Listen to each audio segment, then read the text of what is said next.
saya Merlin Aris Putri.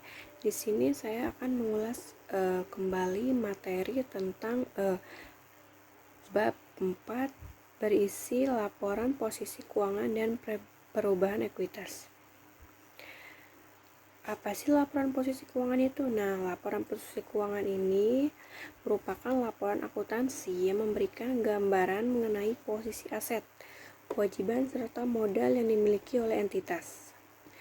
Laporan ini juga berguna untuk penilaian terhadap resiko yang mungkin akan dihadapi oleh entitas, serta gambaran arus kas di masa mendatang. Dan berikut adalah beberapa fungsi dari posisi laporan keuangan. Ada 3 fungsi, yaitu pertama, sebagai dasar dalam menghitung dan mengevaluasi pengembalian modal perusahaan. Yang kedua, sebagai alat untuk menghitung serta mengevaluasi tingkat pengembalian modal di masa mendatang. Dan terakhir, menyajikan informasi yang akan digunakan dalam perhitungan analisis rasio keuangan guna mengukur kesehatan keuangan suatu entitas seperti likuiditas, solvabilitas, serta fleksibilitas keuangan. Selanjutnya ada unsur-unsur dalam laporan posisi keuangan. Laporan posisi keuangan ini terdiri dari 3 unsur utama, yaitu aset, kewajiban, dan modal. Aset merupakan sumber daya yang dimiliki oleh entitas sebagai akibat dari adanya peristiwa yang terjadi di masa lalu, dan diharapkan entitas dapat menerima manfaatnya di masa mendatang. Entitas di sini memiliki kriteria utama yang dimiliki oleh aset adalah manfaat ekonomi masa depan yang muncul pada saat aset tersebut. Nah, manfaatnya diantaranya adalah sebagai alat produksi untuk menghasilkan barang dan jasa dipertukarkan dengan aset lainnya, serta untuk melunasi hutang. Aset juga dapat diperoleh dari proses produksi, pembelian, pertukaran, maupun sumbangan. Aset juga dapat berupa aset berwujud maupun tidak berwujud. Ditinjau dari sisi hukum, hak atas suatu aset tidak semata berupa dari hak milik, tetapi juga berupa hak sewa, hak pakai, hak tagih, dan lainnya, yang termasuk dalam beberapa akun penggolongan aset, yaitu ada aset lancar, aset tidak lancar, aset tetap, aset tidak berwujud, properti investasi, aset lainnya, dan investasi jangka panjang investasi jangka panjang. Yang kedua ada liabilitas. Nah, liabilitas ini merupakan kewajiban entitas saat ini yang timbul dari peristiwa yang terjadi di masa lalu, di mana penyelesaian liabilitas akan mengakibatkan adanya arus kas keluar yang berasal dari sumber daya entitas yang memiliki manfaat ekonomi. Liabilitas dapat timbul karena tindakan hukum atau peraturan perundang-undangan yang berlaku. Nah, suatu transaksi jual beli atau pengikatan suatu perjanjian tertentu dapat menimbulkan hak dan kewajiban. Penyelesaian suatu liabilitas banyak dilakukan dengan berbagai cara, yaitu pembayaran kas, penyerahan aset, pemberian jasa, pergantian dengan kewajiban lain maupun konversi modal menjadi ekuitas. Di sini ada 2 akun yang termasuk liabilitas, yaitu liabilitas jangka pendek dan liabilitas jangka panjang. Dan yang ketiga, ekuitas. Di sini ekuitas merupakan hal residual atas aset entitas setelah dikurangi dengan semua. Di sini ada yang digambarkan pos-pos yang ada dalam laporan keuangan. Yang sudah kita tadi dengar, ada aset lancar, yaitu setara kas, dan ada piutang usaha, aset tetap, aset tidak berwujud, ada utang jangka pendek, uang pajak, uang jangka panjang, dan ekuitas. Nah, dalam laporan perubahan ekuitas ini merupakan bagian pemilik atas suatu entitas. Jenis dan mengklasifikasikan ekuitas tergantung pada bentuk hukum perusahaan seperti perusahaan perseorangan, firma, perseroan komanditer atau CV, perseroan terbatas atau PT, koperasi dan sebagainya. Nah, di sini saya mengambil format contoh laporan perubahan ekuitas pada koperasi. Laporan perubahan ekuitas disusun juga untuk menyajikan setiap komponen ekuitas, saldo awal, setiap kenaikan selama periode tersebut, setiap penurunan selama periode tersebut juga, dan saldo akhir. Di dalam laporan perubahan ekuitas, yaitu menunjukkan perubahan yang terjadi, yaitu peningkatan dan penurunan aset neto pemilik. Adapun pertambahan atau pengurangan ekuitas dapat berasal dari pertama, yaitu transaksi yang dilakukan dengan pemilik kapasitasnya adalah sebagai pemilik seperti setoran modal dan pembagian dividen. Yang kedua, hasil usaha periode yang bersangkutan atau laba rugi bersih. Yang ketiga, laba dan rugi yang dihasilkan entitas. Dan keempat, pendapatan komprehensif lainnya. Dan yang terakhir, koreksi atau penyesuaian atas saldo periode lalu. Teman-teman, di sini ada laporan posisi keuangan, yaitu laporan neraca bengkel, laporan laba rugi, dan kita akan membuat laporan perubahan ekuitas atau modal dari bengkel laris. Nah, pertama kita masukkan modal awal. Nah, modal awal di sini kita ambil nominalnya dari worksheet ya, teman-teman. Nah, selanjutnya kita masukkan laba bersih. Nominal awal dari modal usaha hanya itu 10.500.000. Dan laba bersihnya yaitu 2.915.000. Lalu kita masukkan prive. Nah, prive ini di sini teman-teman adalah pengambilan pribadi dari pemilik perusahaan. Rumus dari laporan perubahan ekuitas itu adalah modal awal ditambah kenaikan ekuitas. Gimana sih cara menentukan kenaikan ekuitas? Nah, jadi teman-teman tinggal menghitung laba bersih dikurangi prive. Nah, di sini laba bersihnya 2.915, prive-nya 100.000, jadi hasilnya 2.815.000. Nah, ini adalah kenaikan ekuitasnya ya, teman-teman. Nah, karena tadi laporan perubahan ekuitasnya itu modal awal ditambah kenaikan ekuitas, jadi di sini kita sudah ada modal awalnya 10.500.000 ditambah kenaikan ekuitas. Di sini kita sudah hasilnya ya, teman-teman. Kenaikan ekuitas itu dari laba bersih dikurangi prive. Jadi modal awal ditambah kenaikan ekuitas hasilnya jadi 13.315.000. Jadi modal usaha akhir biasa per 31 bulan tertentu. Jadi modal usahanya yaitu 13.315.000. Nah, nanti ya teman-teman, modal akhirnya ini untuk dimasukkan ke neraca. Nah, dalam rumus neraca itu ada aset sama dengan utang ditambah modal. Nah, nanti teman-teman, nominal si modalnya ini diambil dari laporan perubahan ekuitas.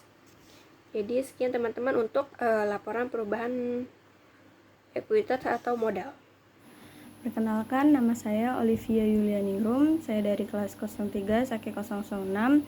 Saya di sini ingin menjelaskan materi tentang laporan laba rugi komprehensif. Akan ada beberapa poin yang akan saya sampaikan dalam materi ini. Ada pengertian, ada kegunaan, ada keterbatasan, format laporan laba rugi, dan contoh. Yang pertama itu adalah pengertian laba rugi. Laba merupakan sejumlah nominal yang menunjukkan perkembangan kegiatan usaha suatu perusahaan. Laporan laba rugi sering disebut sebagai statement of income atau statement of earning adalah laporan yang mengukur keberhasilan operasi perusahaan selama periode waktu tertentu, yang menggambarkan kinerja perusahaan dalam menghasilkan profit. Laporan laba rugi memiliki peran penting, yaitu sebagai alat ukur efisiensi manajemen perusahaan dan keberlangsungan hidup perusahaan pada masa yang akan datang. Selanjutnya ada kegunaan laporan laba rugi. 1. Mengevaluasi kinerja masa lalu perusahaan. 2. Memberikan dasar untuk memprediksi kinerja masa depan. 3. Membantu menilai resiko ketidakpastian pencapaian arus kas masa depan. Selanjutnya ada keterbatasan laporan laba rugi. 1. Penghasilan atau beban yang tidak dapat diukur dengan andal tidak dimasukkan dalam laporan laba rugi komprehensif. 2. Laba yang dilaporkan dipengaruhi oleh metode akuntansi yang digunakan. 3. Pengukuran penghasilan dan beban melibatkan pertimbangan manajemen. Lalu ada format laporan laba rugi. Format laporan laba rugi ada 2, yaitu 1. Laba rugi bentuk langsung atau satu tahap. Perusahaan menggunakan laporan laba rugi bentuk langsung dalam pelaporan keuangan karena bentuknya yang sederhana. Keunggulan utama dalam laporan keuangan bentuk langsung adalah terletak pada kesederhanaan penyajiannya. Laporan laba rugi bentuk langsung menekankan pada total pendapatan dan total beban sebagai faktor penentu laba atau rugi bersih. Yang kedua ada laba rugi bentuk bertahap. Laporan laba rugi bertahap adalah laporan laba rugi yang penyajian pendapatan dan beban dilakukan secara bertahap, yaitu memisahkan antara pendapatan operasional dan non-operasional, begitu juga beban operasional dan non-operasional. Di sini ada contoh tabel laporan laba rugi komprehensif yang bisa kita lihat. Assalamualaikum warahmatullahi wabarakatuh. Perkenalkan, nama saya Rika Arleni. Saya akan melanjutkan materi selanjutnya yang berjudul Laporan Arus Kas di bab 6.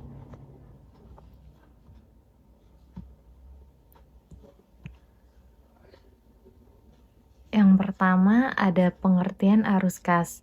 Arus kas merupakan satu kesatuan yang sangat penting dalam menjalankan aktivitas operasional keuangan, baik untuk perencanaan atau pelaksanaan audit maupun investasi baru sebagai salah satu tonggak berjalannya aktivitas operasional keuangan. Nah, dengan demikian, upaya manajemen untuk mencapai tujuan organisasi yang bertumpu pada fungsi anggaran keuangan, yaitu dengan menggunakan cash flow sebagai aliran arus kas untuk fungsinya dan klasifikasinya. Nah, di sini arus kas itu sendiri berfungsi untuk menyajikan informasi yang berkaitan dengan pengeluaran dan penerimaan kas pada satu periode akuntansi yang berdasarkan standar yang berlaku, yaitu PSAK atau Pernyataan Standar Akuntansi Keuangan nomor 2. PSAK nomor 2 menyatakan bahwa laporan arus kas dapat memberikan informasi yang memungkinkan para penggunanya untuk mengevaluasi perubahan dalam aset bersih entitas. Informasi arus kas berguna untuk menilai kemampuan entitas dalam menghasilkan kas dan setara kas, dan memungkinkan para pengguna untuk mengembangkan model untuk menilai dan membandingkan nilai sekarang dari arus kas ke masa depan dari berbagai entitas. Klasifikasi arus kas. Klasifikasi arus kas terbagi menjadi 3. Yang pertama arus kas operasi. Arus kas operasi itu ada 2 komponen di dalam arus kas operasi, yaitu aset lancar dan kewajiban lancar. Dalam arti lain bisa disebut dengan aktiva jangka pendek dan hutang jangka pendek. Lalu yang kedua ada arus kas pendanaan. Arus kas pendanaan itu juga ada 2 komponen di dalamnya, yaitu ada kewajiban tidak lancar dan ekuitas. Kewajiban tidak lancar atau bisa disebut hutang jangka panjang, dan ekuitas. Lalu yang terakhir ada arus kas investasi. Di dalam arus kas investasi ini itu ada aset tidak lancar atau aset jangka panjang atau bisa disebut aktiva tetap. Selanjutnya itu ada metode penyajian laporan arus kas. Dalam metode penyajian laporan arus kas sendiri itu terbagi menjadi dua. Yang pertama ada metode langsung. Metode langsung menggunakan informasi dari jurnal kas dan rekening koran bank untuk menyusun laporan arus kas. Dalam metode langsung ini, aktivitas operasional perusahaan dibagi menjadi kas masuk dan kas keluar. Lalu yang kedua ada metode tidak langsung. Metode tidak langsung menggunakan 3 elemen, yaitu elemen kas dari kegiatan usaha, investasi, dan kegiatan pendanaan. Metode ini memerlukan 2 sumber data, yaitu laporan laba rugi dari periode berlangsung, serta laporan neraca dari periode berlangsung, dan periode sebelumnya. Selanjutnya ada lagi perbedaan metode langsung dan tidak langsung. Metode langsung, yang pertama cara pencatatan. Metode langsung mencatat transaksi kas, penerimaan, dan pembayaran secara spesifik dan langsung. Yang kedua, ada informasi yang disajikan. Metode langsung memberikan laporan arus kas langsung, informasi rinci mengenai sumber dan kegunaan kas. Lalu yang ketiga, kegunaan. Metode langsung memberikan informasi yang lebih jelas dan langsung berkaitan dengan sumber data dan penggunaan kas perusahaan, membantu para stakeholder menilai likuiditas dan efisiensi operasional. Yang terakhir ada kelebihan. Nah, dikatakan lebih akurat dalam mengukur arus kas operasional karena mencatat transaksi kas aktual. Sedangkan metode tidak langsung, untuk cara pencatatan metode tidak langsung, yang pertama dimulai dengan laba bersih dan laporan laba rugi. Lalu yang kedua, informasi yang disajikan. Metode tidak langsung lebih berfokus pada perbedaan antara laba bersih dan aktivitas kas operasional, menunjukkan perbedaan antara prinsip akuntansi aktual dan kas. Lalu yang ketiga, kegunaan. Membantu pembaca laporan keuangan untuk paham bagaimana laba bersih dan operasional diubah menjadi kas. Lalu yang terakhir, kelebihan. Lebih efisiensi karena hanya memerlukan informasi yang telah ada dalam laporan keuangan lainnya, sehingga umumnya digunakan dalam praktik akuntansi.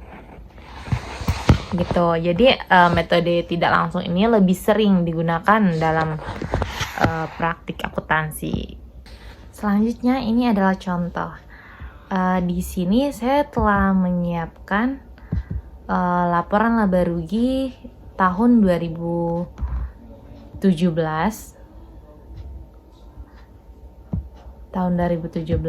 dan laporan neraca tahun 2016 dan tahun 2017. Nah, di sini saya akan memberikan contoh untuk cara pembuatan laporan arus kas metode tidak langsung. Karena metode tidak langsung itu paling sering digunakan ya pada umumnya. Jadi di sini saya kasih contoh untuk metode tidak langsung. Nah, di sini saya ada memberikan perbandingan. Jadi di sini kan laporan neraca tahun 2016, sedangkan di sini laporan neraca tahun 2017. Nah, di sini adalah selisihnya. Jadi kayak tahun 2016 itu nilai kas 100 juta. Lalu sedangkan di tahun 2017 laporan kasnya itu 150 juta. Nah, di sini saya buatkan rumusnya itu kas tahun 2016 dikurangi dengan kas tahun 2017. Jadi hasilnya minus. Nah, minus artinya di sini ada kenaikan.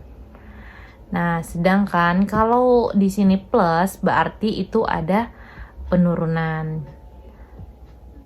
Nah, contoh piutang dagang tahun 2016 itu senilai 2,4 eman. Sedangkan di tahun 2017 hanya ada 2 eman.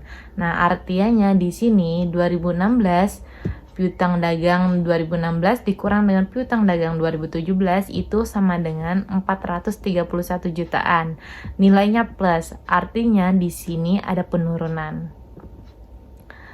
Nah, sedangkan untuk laporan aktiva tetap,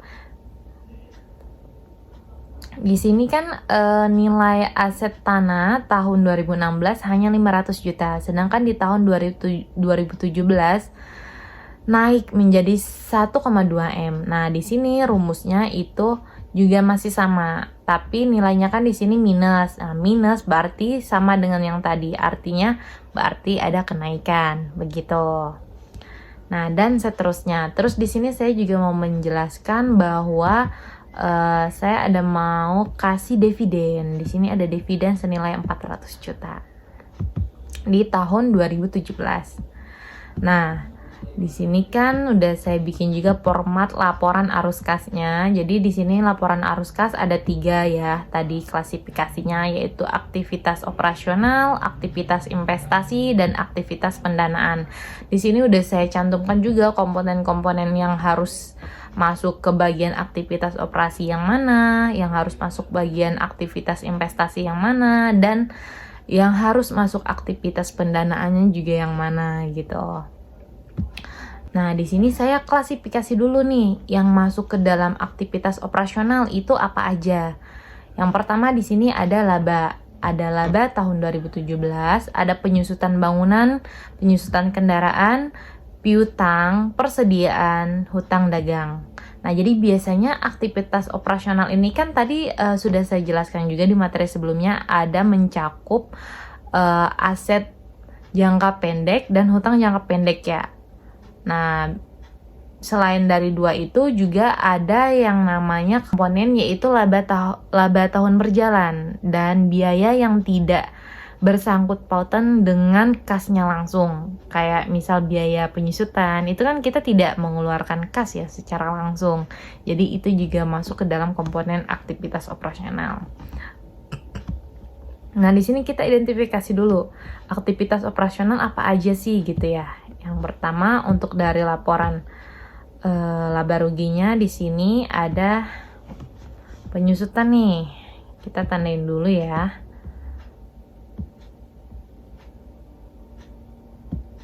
Oke, penyusutan dan laba bersih setelah pajak. Nah, ini termasuk aktivitas operasional.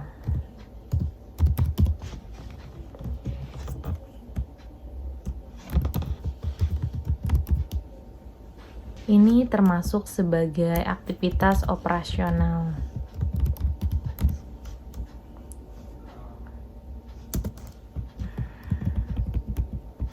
Penurunan piutang, penurunan persediaan, dan kenaikan hutang itu termasuk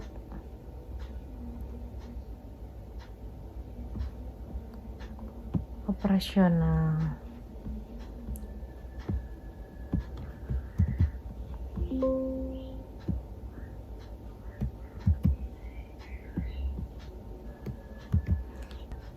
Nah, di sini berarti ada pembelian bangunan, kendaraan, dan tanah. Berarti di sini ya, guys. Tanah, bangunan, dan kendaraan.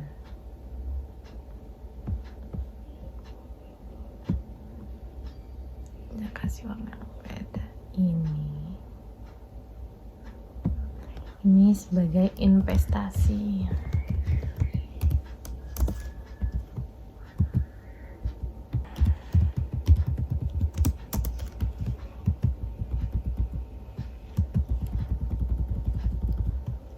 Oke. Nah, sebelumnya saya mau ngejelasin dulu nih untuk penyusutan laporan arus kas itu kalau semisal bagian aktiva, ini kan bagian aktiva ya untuk piutang, persediaan itu untuk bagian aktiva. Kalau bagian aktivanya itu misalnya naik nih, misal nilai piutang ini kan tahun lalu cuman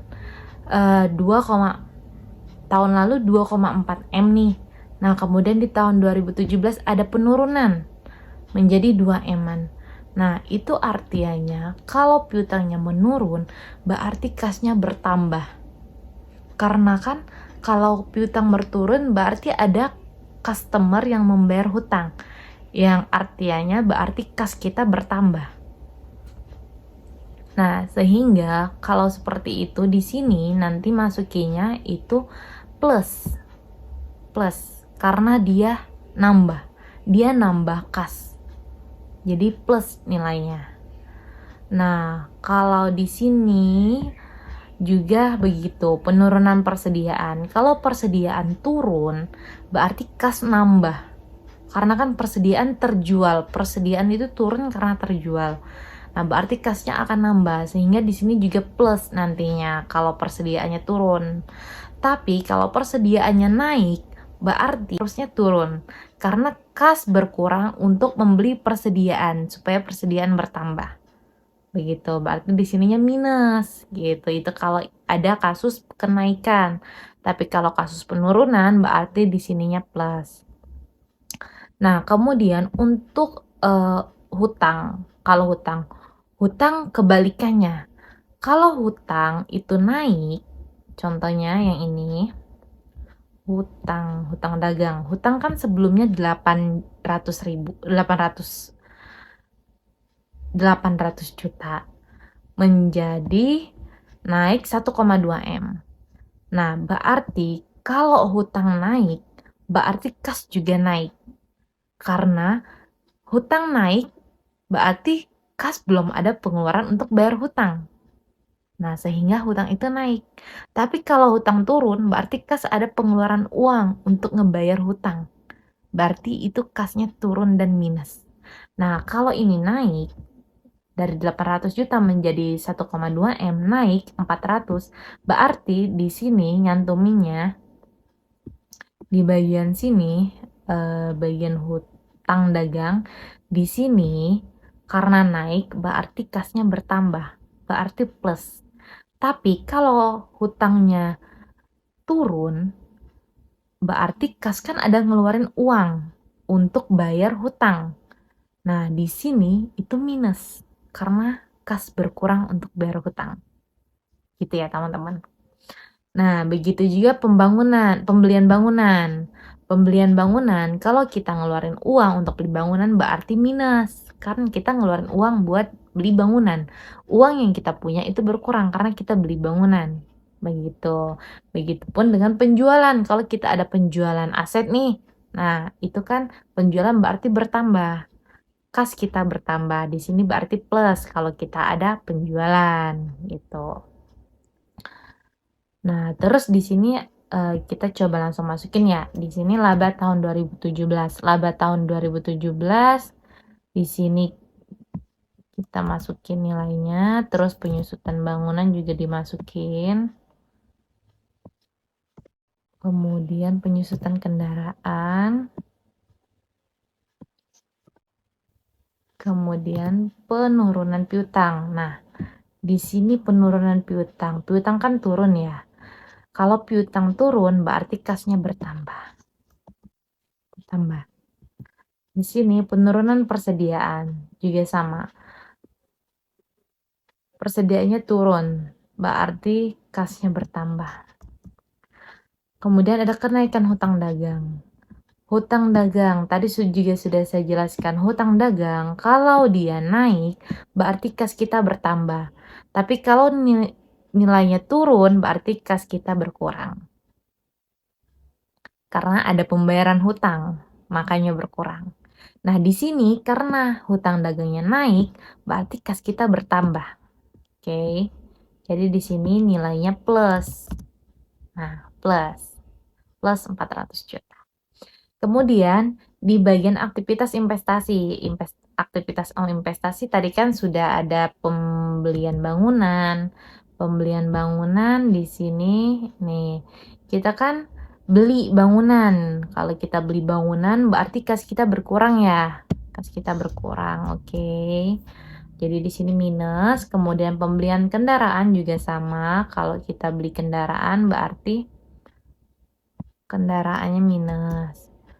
Oh, oke. Kemudian ada pembelian tanah. Pembelian tanah juga begitu. Pembelian tanah. Oke. Oke, maaf. Di sini tadi ada salah untuk pembelian bangunan. Itu nilainya yang ini. Oke. Kemudian ada aktivitas pendanaan. Aktivitas pendanaan ini ada penurunan hutang bank, penurunan hutang bank. Kalau hutang bank turun, berarti kasnya naik. Penurunan hutang bank nih. Kalau kasnya turun, kalau hutang banknya turun, berarti kasnya juga turun. Berarti nilainya ini minus, karena kan turun ya kasnya. Nah, harusnya berkurang.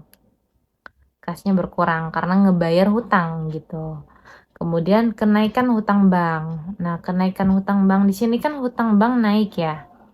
Nah, di sini di bagian ini, di sini bagian sini hutang banknya naik dari 900 juta menjadi 1,2 M. Nah, itu artinya ada penambahan kas. Jadi di sini nilainya plus. Gitu. Paham ya? Di sini kan kalau hutang turun, berarti nilainya minus. Karena kan kalau hutang turun berarti kita ada pengeluaran uang dari kas. Nah, makanya di sini cantuminnya minus. Kalau kenaikan hutang, kalau hutang naik berarti kas itu juga naik karena kan hutangnya bertambah. Uang yang masuk dari berhutang itu masuknya ke dalam kas. Jadi di sini itu nilainya plus gitu. Oke. Kemudian pembayaran dividen. Kalau pembayaran dividen kan berarti kas ngeluarin uang ya. Nah, itu nilainya selalu minus. Karena kan kita ngeluarin uang, berarti di kasnya pasti bakalan berkurang gitu. Kemudian udah selesai, udah habis. Nah, di sini kan udah dapat total aktivitas operasional itu 1,8 M, total aktivitas investasi itu 1,5 M, dan untuk aktivitas pendanaan itu minus 321 jutaan. Nah, di sini ada rumus dari penambahan kas. Rumus penambahan kas itu aktivitas operasional ditambah dengan aktivitas investasi dan ditambah dengan aktivitas pendanaan sama dengan 50 juta. Jadi, arus kas atau penambahan arus kas itu di tahun 2017 adalah senilai 50 juta. Saldo akhir kas 2016 itu kan tadi saldo akhir kas ya. Di sini ada 100 juta ya, berarti kita masukin. Kan saldo awalnya 100 ditambah dengan arus kas yang udah kita buat yaitu 50 juta. Jadinya saldo kas terakhir adalah di tahun 2017 150 juta. Nah, kita lihat di sini. 150 juta. Sama kan? Nah, berarti ini laporan arus kas kita sudah benar karena sudah sesuai saldonya dengan saldo akhir kas di tahun 2017. Semoga penjelasan yang kami berikan dapat bermanfaat bagi teman-teman semuanya. Saya akhirin. Wassalamualaikum warahmatullahi wabarakatuh.